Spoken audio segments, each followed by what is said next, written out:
RJ Balaji படத்தை பார்த்துட்டு இது சொர்க்க வாசல் இல்லை, கைதி 2. Lokesh Kanagaraj open talk. செய்தி புனல் நேயர்களுக்கு வணக்கம்.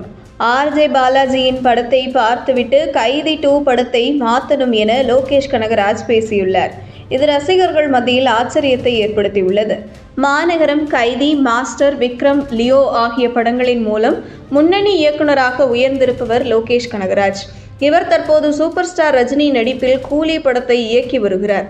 பான் இந்தியா படமாக உருவாகி வரும் இப்படத்தில் ஸ்ருதிஹாசன், நாகார்ஜுனா, உபேந்திரா, பகத் ஃபாசில் உள்ளிட்டோர் நடித்து வருகின்றனர்.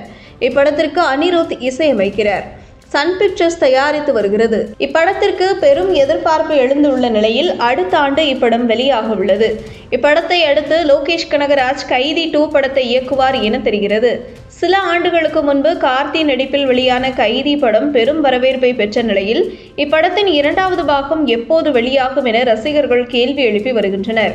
இந்த நிலையில் கூலி படத்திற்கு பின் கைதி 2 படத்தை லோகேஷ் எடுப்பார் என சினிமா விமர்சகர்கள் கூறி வருகின்றனர்.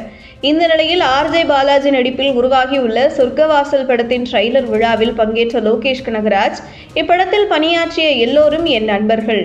படக்குழுவினருக்கு எனது வாழ்த்துக்கள். ட்ரெய்லர் நன்றாக இருந்தது.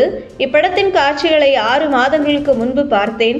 அப்போது ஆர்ஜே பாலாஜி உருவாகிவிட்டார் என்றேன். கைதி 2 படத்திலும் ஜெயில் காட்சிகள் உள்ளன. இப்படத்தில் ஆர்ஜே பாலாஜி என்ன செய்திருக்கிறார் என்று தெரியவில்லை. அதனால் படம் பார்த்த பின் அதற்கு ஏற்ற மாதிரி கைதி 2ஐ மாற்ற வேண்டும் என்று தெரிவித்துள்ளார். லோகேஷ் கனகராஜ் மேடையில் நகைச்சுவையுடன் இதை குறிப்பிட்டிருந்தாலும் அவர் கைதி படத்தை எப்படி தரமாக எடுத்து ரசிகர்களின் சீட்டில் நுனியில் அமர வைத்தாரோ அதேபோல் கைதி 2 படம் மாசாக இருக்க அவர் சிறிது டைம் எடுத்தாலும் ரசிகர்கள் கொண்டாடும் வகையில் ஒவ்வொரு காட்சியும் வைப்பார் என ரசிகர்கள் கூறி வருகின்றனர். மேலும் கார்த்தி தான் கைதி 2 படத்தில் ஹீரோவாக நடிக்க உள்ள நிலையில் இது குறித்து லோகேஷ் கார்த்தியுடன் ஆலோசனை மேற்கொள்வாரா என கேள்வி எழுந்துள்ளது. இதுபோன்ற செய்திகளை தெரிந்து கொள்ள செய்தி புனலுடன் இணைந்திருங்கள்.